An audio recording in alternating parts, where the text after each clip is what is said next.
सभी प्रेस के साथी मित्रों का स्वागत है। जनजाति कार्य विभाग के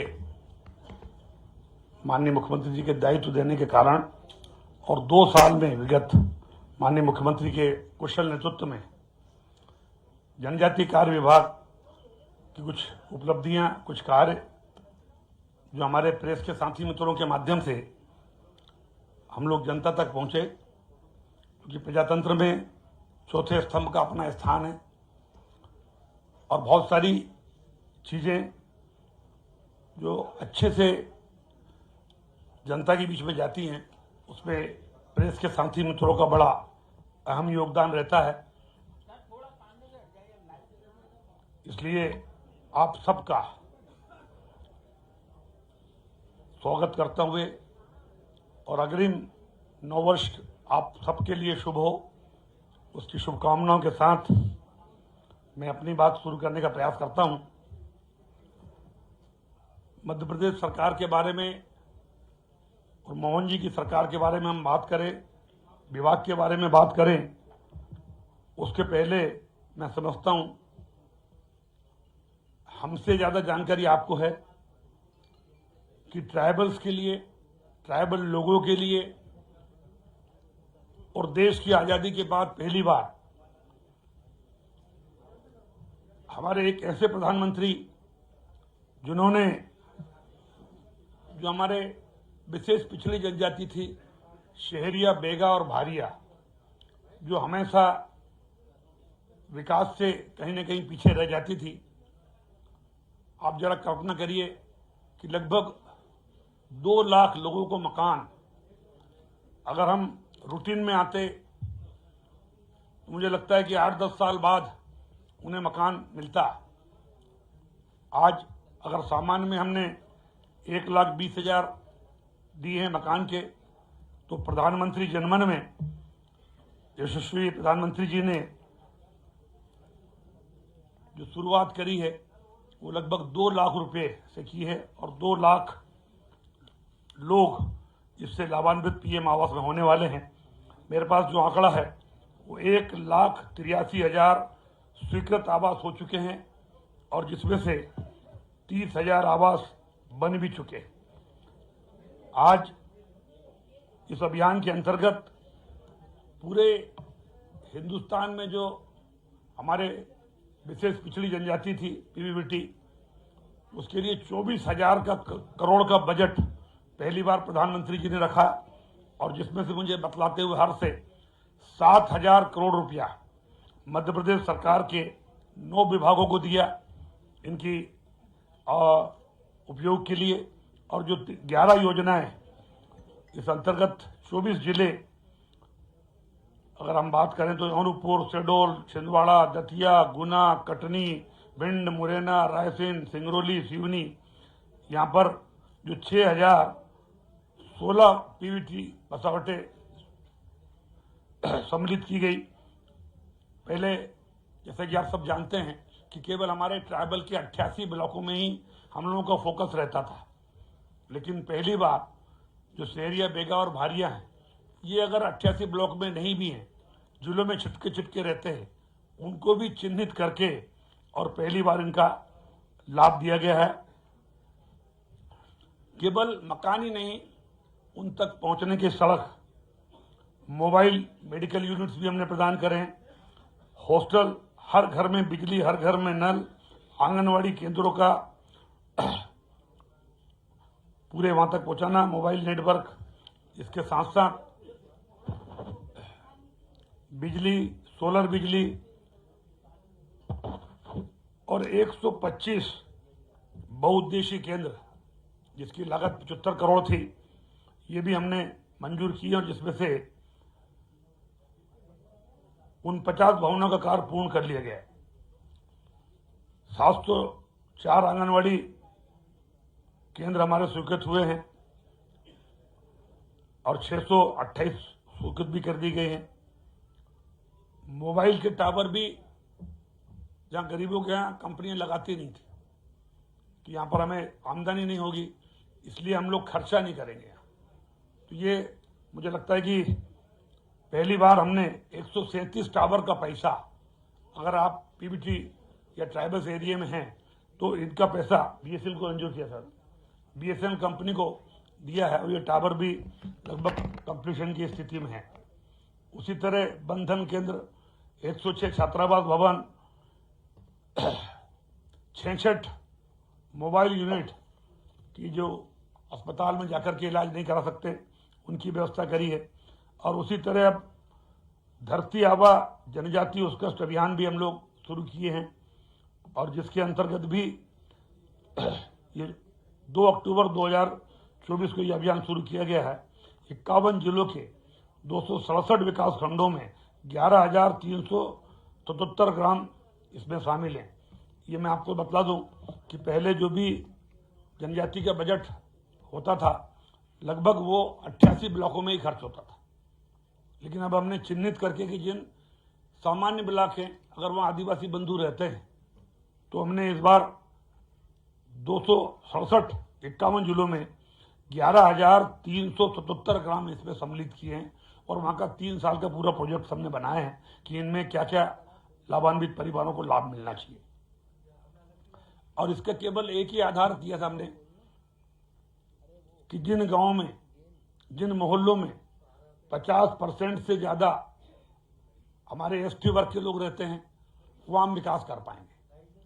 एक मोटा मोटा मापदंड तय कर दिया, नहीं तो फिर इसके नाम पे फिर दूसरे मोहल्लों में भी विकास शुरू हो जाता। लेकिन ये हमने मापदंड तय किए हैं कि जहाँ भी किसी मोहल्ले में या किसी गांव में 50% से ज़्यादा आदिवासी वर्ग के बंधु रहते हैं वहाँ पे हम लोग विकास करेंगे। ये 5 वर्ष के लिए अभियान की शुरुआत करी है प्रधानमंत्री जी ने और 2024 से 2029 तक ये अभियान हमारा चलेगा। भारत सरकार के द्वारा इसमें 80,000 करोड़ का प्रावधान रखा गया है। लगभग 20,000 करोड़ रुपया संपूर्ण देश में अभी खर्च हुआ है। ऐसे अनेक गतिविधियां मैं आपको डिटेल्स दे रहा हूँ, इसी के साथ आपको ये भी दे रहा हूँ ताकि आपको जानकारी में आसानी हो जाएगा। नवीन छात्रावास के साथ साथ सांस्कृतिक केंद्र ये भी हम लोगों ने डेवलप किए हैं और ट्राइबल संस्कृति और संरक्षण केंद्र, क्योंकि आदिवासियों का जो जीवन है वो उनके कल्चर, रहन सहन, खान पान, रीति रिवाज, उनके संस्कार, बोली भाषा और उनकी पहचान, उससे उनका जीवन बहुत ज़्यादा मिला जुला रहता है। इसलिए उनके सांस्कृतिक केंद्रों के लिए भी हमने, चाहे जबलपुर हो, चाहे छिंदवाड़ा हो, चाहे भोपाल हो, और छोटे छोटे केंद्रों के रूप में अभी हमने धार और एक श्योपुर और छिंदवाड़ा में यहाँ भी हम शुरू कर रहे हैं। तीसरा एक बड़ा कार्यक्रम जो ट्राइबल डिपार्टमेंट शुरू किया है वो भी प्रधानमंत्री जी के मार्गदर्शन में और उनके आदि कर्मयोगी अभियान, इसमें 41 जिलों के 249 विकास खंडों के 14,040 ग्राम सम्मिलित हैं। ये मैं आपको बता दूं कि ये कुछ ऐसे चीजें हैं जो देश की आज़ादी के बाद पहली बार प्रधानमंत्री जी के मार्गदर्शन में मध्य प्रदेश में हमने शुरू किया है। उसी तरह आईआईटी दिल्ली के सहयोग से भीली भाषा का एआई टूल्स आदिवाणी का निर्माण किया जा रहा है।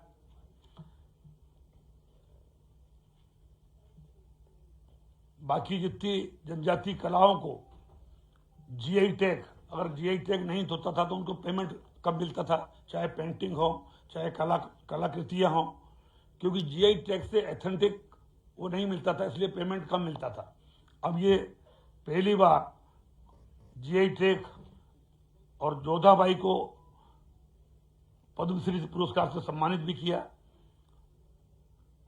ऐसे अनेक चित्रकला हैं, पिथौरा है, गुड़िया है, गोंड जनजातीय वाद्य यंत्र हैं, चिकोरा है, मुखौटा है, शिल्प आर्ट, इन सबको भी जीआई टैग मिल गया और उसके निर्माणाधीन है। उसी तरह पीबीटी आहार योजना, जो हमारे गरीब, अत्यंत गरीब तबके की आदिवासी शहरिया बेगा और भारियां हैं, उनकी माताओं को 15 जिलों के 3 पिछड़ी जनजाति बंधुओं को 1,500 रुपये प्रति माह आहार योजना का भी लाभ दिया जा रहा है। और जिसमें वित्तीय वर्ष ये 2 साल में जो 24-25 में 2,18,322 हितग्राहियों को 415 करोड़ और 2025-26 में 21,803 में 297 करोड़ पोषण आहार राशि दी गई। संविधान के अनुच्छेद 275 के अंतर्गत भी इसमें हमने बहुत सारी जानकारियां दी हैं। आपको डिटेल मुझे बतलाने की आवश्यकता नहीं है। चाहे वो अभिनव नवाचार के प्रयोग हों, उसका भी हम लोग शुरुआत कर रहे हैं। इस नवाचार में हमने एक शुरू किया अभी शालिनी ऐप। कई बार हम लोग जब क्षेत्र में जाते थे तो हमारे बेटा बेटी ये पूछते थे, हमें जानकारी नहीं मिलती आपके डिपार्टमेंट में क्या है क्या नहीं। अगर हमें विदेश पढ़ना है, अगर हमें कोई शिष्यवृत्ति छात्रवृत्ति चाहिए, या हमें कोई दिल्ली में जाके IAS की तैयारी करना है, तो हम कहाँ जाएं, कैसे जाएं, कहाँ आवेदन करें। और इसलिए पहली बार शालिनी ऐप एक हमने लॉन्च किया है और वो गूगल में है, अभी एप्पल में भी बहुत जल्दी अभी आ जाए। एप्पल बहुत सारी जानकारी लेता है, इसलिए 1 महीने बाद एप्पल में आएगा, लेकिन अभी गूगल में है। आप चाहें तो अपने उस पर डाउनलोड कर सकते हैं। शालिनी एक आदिवासी लड़की का नाम है। शालिनी वो लड़की है जो मंडला जिले के रहने वाली आदिवासी है, जिसने मुझे कहा था कि सर हम कैसे जानकारी प्राप्त करें, हमें जानकारी नहीं मिलती और हम लाभ नहीं ले पाते। उसके टोकने के बाद 1 साल के अंदर हमने अभी 15 नवंबर को उसी के हाथों से, मुख्यमंत्री के हाथों से और उस शालिनी बेटी के हाथों से शालिनी ऐप का लॉन्च कराया। मैं समझता हूं कि ये हिंदुस्तान में इस डिपार्टमेंट का एक ही ऐप होगा। एक साथ बहुत सारे लोग उससे जानकारी मिल सकते हैं। आप भी अपना उसका उपयोग करके देख सकते हैं। और मुझे लगता है कि आने वाले हमारे बच्चों के हित में ये ऐप है। हर मोबाइल में उसको पूरी जानकारी मिलेगी। वन अधिकार के संबंध में और पैसा एक्ट, इस सरकार ने बहुत सारे काम किए हैं। और अभी आपको जानकारी है कि कम से कम जिसको पट्टा चाहिए उस आदिवासी को 2 प्रूफ देना पड़ते हैं जब जाकर के उसका पट्टा मंजूर होता है। एक पट्टा जो पुराने सीनियर लोग हैं उनकी जो मीटिंग्स होती है या गांव की चौपाल होती है वो भी मान्यता है। और दूसरा, बहुत ज़्यादा शिकायतें थी कि हमें नहीं मिल पा रहा, हमारा अधिकार नहीं मिल पा रहा, तो 13/12/2005 की जो सैटेलाइट इमेजरी है, क्योंकि 13/12/2005 वो डेट है जिस दिन उनका अधिकार भारत सरकार ने और MP गवर्नमेंट ने मान्य किया। सैटेलाइट पब्लिक डोमेन में वो जानकारी है और वो फ्री मध्य प्रदेश पहले दूसरे राज्यों में है।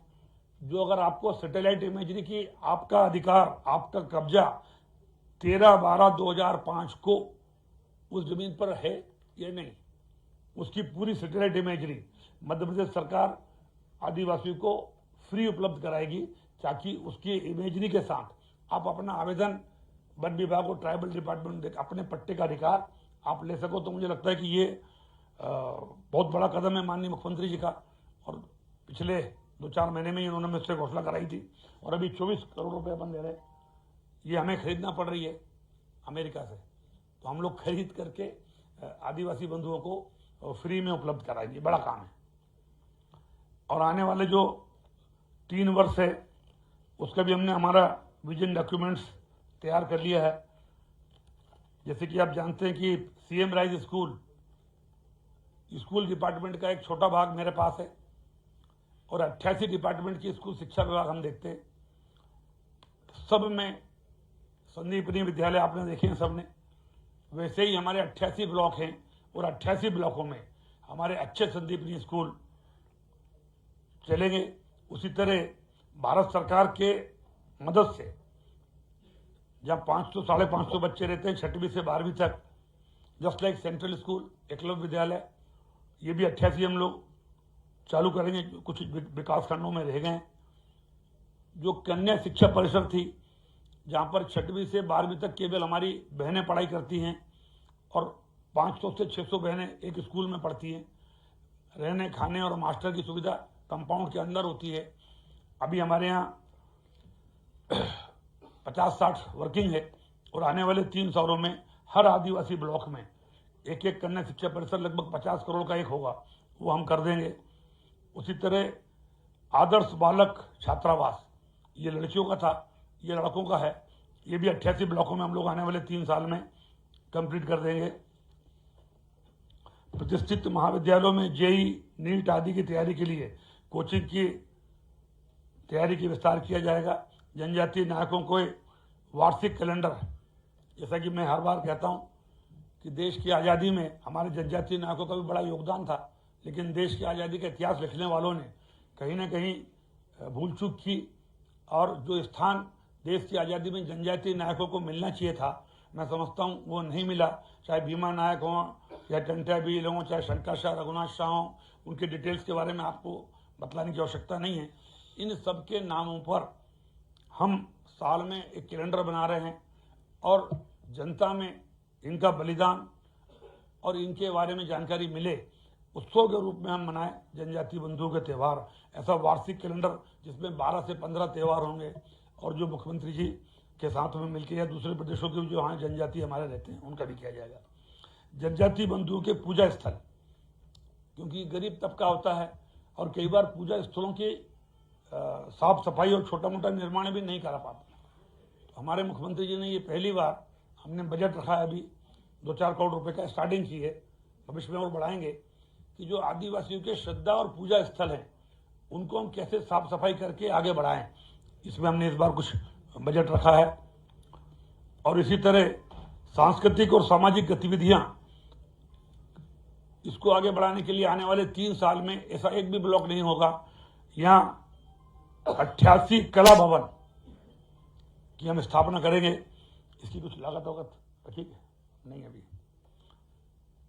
सारी सुविधाओं को देखते हुए जो हमने 2007-8 में रेडियो के माध्यम से जनता की जानकारी शुरू की थी, और 2007-8 में हमने जो 12 रेडियो शुरू किए थे, वन्य रेडियो, उसको फिर से हम रिलॉन्च कर रहे हैं, और 8 वन्य रेडियो हम फिर से उनकी भाषा में, उनका रेडियो, अगर कोई श्योपुर में है तो शहरिया भाषा, अगर कोई बैतूल में है, मंडला में है तो गोंडी भाषा, अगर कोई धार में या झाबुआ में है तो वहाँ भीली बिलाली भाषा, जो भी जिस एरिया में जो भाषा बोली जाती है, कि जिस तरीके से मैं आपको बताऊं कि कई हमारे जैसे एरिया हैं कोरकू भाषा के, मेरे खालवा में जो रेडियो है कोरकू भाषा का, हमारे यहाँ कई ऐसी भी महिला है जो हिंदी नहीं समझती। सरकार की योजना हम कैसे समझाएंगे? हमारा ये 20-25-30 किलोमीटर का रेडियो है, वहाँ बहनें बैठेगी, वो बात करेंगी कि भाई डिलीवरी के लिए गाड़ी कैसे आती, वो हिंदी में बात करेंगे, उसको हमारी 2-3 महीने कोरकू भाषा में, भीली भाषा में, गोंडी भाषा में, बिलाली भाषा में, शहरिया भाषा में, जहाँ जैसी होगा उसको कन्वर्ट करके 2 महिलाएं बात करेगी कि भाई चिंता मत करो, अब सरकार ने ये व्यवस्था कर दी है, ताकि वो हमारे गांव की महिलाएं सरकारी योजना का ज़्यादा से बेहतर तरीके से लाभ ले सकें। इसलिए ये 8 रेडियो हम अभी चालू करने वाले हैं, रिपेयरिंग करके नया मशीनरी लग रही है, और आने वाले समय में 3 सालों में हमारा ये कि 88 ब्लॉकों में हमारे अपनी भाषा के अपने रेडियो हो जाएंगे।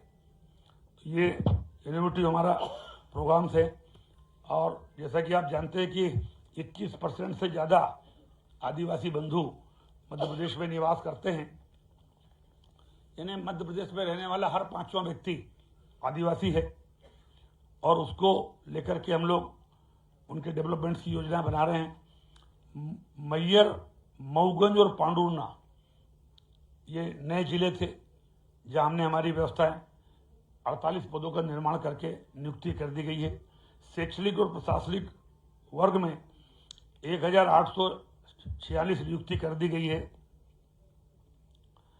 और एक पोर्टल भी हम लोगों ने लॉन्च किया है, ठीक है, जीओटी पे पोर्टल, आई गॉट पोर्टल, और ये आई गॉट पोर्टल में सारी चीज़ें आपको उपलब्ध रहेगी कि कोई गड़बड़ न कर पाए, और जो भी यहाँ से पैसा जाता है, जो काम हुआ है, वो उसको उस पोर्टल पर दर्ज करना जरूरी है। जब तक वो दर्ज नहीं करेगा पोर्टल पर, तब तक उसको अंतिम पेमेंट नहीं माना जाएगा। मैं समझता हूँ कि छात्रवृत्ति का मामला हो, आवासीय संस्थाओं का मामला हो, या अभी एक और चीज़ हम लोग ने शुरू करने जा रहे हैं,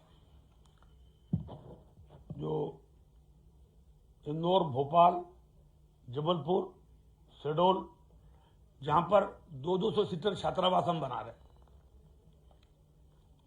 लड़के और लड़कियों की जो पढ़ाई करना चाहते हैं आईएएस की या कॉम्पिटिटिव एग्जाम की। तो ये पहली बार परीक्षा पूर्व प्रशिक्षण सेंटर जहाँ पर अच्छी तरीके से बनेंगे और लगभग 18 से 20 करोड़ रुपए इसमें खर्च होगा एक जगह। इंदौर, भोपाल, जबलपुर, शहडोल, उज्जैन, ऐसे 5 जगह है। आने वाले समय में हमने जमीन देख ली है। अब वहाँ छात्रावास के साथ साथ 8-8 करोड़ की बिल्डिंग होगी और बड़ी बड़ी शिक्षण संस्थाओं के साथ वहाँ पे एमओयू करेंगे ताकि उन बच्चों को रहना, खाना, पढ़ाई, जो ज़्यादा पैसे से पढ़ते हैं बच्चे, आपने देखा होगा कि आईएएस वगैरह की कोचिंग की बड़ी महंगी होती है। तो यहाँ हम हर जिले से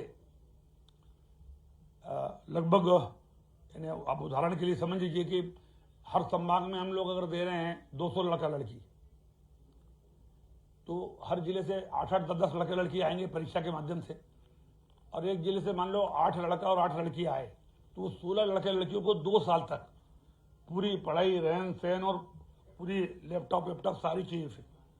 और 2 साल में अगर उन्होंने प्रथम वर्ष क्लियर कर लिया, यानी जैसे यूपीएससी की प्री मैट्रिक परीक्षा पास कर ली, तो उसको एक चांस और दिया जाएगा। और नहीं तो फिर उसके बाद दूसरी तैयारी करें, हम यहाँ नए फिर बच्चे लेंगे। तो ये ऐसे पहली बार ट्राइबल डिपार्टमेंट शुरू करने जा रहा है। उसी तरह आकांक्षा योजना हमने शुरू करी है। जो बच्चे होशियार थे, आदिवासी वर्ग के थे, लेकिन इंदौर, भोपाल, जबलपुर में जेईई और नीट की तैयारी के लिए ना तो पैसा था और ना रहने की खाने की व्यवस्था थी। ये पहली बार हमने किए हैं। 200 बच्चे किए ना, 200 बच्चे अभी हम लोगों ने चालू किए हैं भोपाल और इंदौर में, और आने वाले समय में 5 और संभाग मुख्यालय पर, फिर बाद में 10 संभाग मुख्यालय पर ये व्यवस्था हम करेंगे। इनकी जेईई, नीट और इसकी तैयारी के लिए रहने खाने की और पूरी कोचिंग की व्यवस्था भी मध्य प्रदेश शासन, ट्राइबल डिपार्टमेंट ये उपलब्ध कराएगा। जो बच्चे अच्छे हैं उनको अभी 26 जनवरी को 519 बच्चों को दिल्ली भेज के 26 जनवरी को राष्ट्रपति, प्रधानमंत्री और अन्य वरिष्ठ जनों से स्थलों का निरीक्षण और प्रशिक्षण किया जाएगा कि अगर जो अपने जिले में टॉपर हैं उनको घुमाने की व्यवस्था है। इसी तरह तमाम संस्कृति हो, संरक्षण हो, और पहला एक छात्रावास जो अभी इसमें जानकारी शायद अपन नहीं दे पाए, संस्कृति संरक्षण, क्योंकि हमारा जनजाति जो समाज है वो अपने संस्कृति, अपनी सभ्यता, अपनी बोली भाषा, अपने नृत्य, गायन, वादन कला से निपुण होता है और बिना उसके हम ट्राइबल्स की कल्पना ही नहीं कर सकते। अब धीरे धीरे जो नए बच्चे हैं वो उनको कोई सिखाने वाले नहीं है कि हम कैसे नृत्य करें, कैसे गड़ी नृत्य करें, कैसे हम खान पान और उनका पहनावा। तो ये पहला छात्रावास माननीय मुख्यमंत्री की घोषणा से हम खंडवा जिले में बना रहे हैं, और जहाँ पर 100 बहन और 100 भाई रहेंगे और आदिवासी लोक कला, परंपरा, शिक्षा, संस्कृति का संरक्षण होगा। और वहाँ पढ़ाई नहीं, केवल हमारे संस्कृति और संस्कार सिखाए जाएंगे, और ये हिंदुस्तान में इकलौता केंद्र होगा जो आने वाले समय में अपना रूप लेगा। अभी जमीन की हमारी तैयारी चल रही है। धन्यवाद।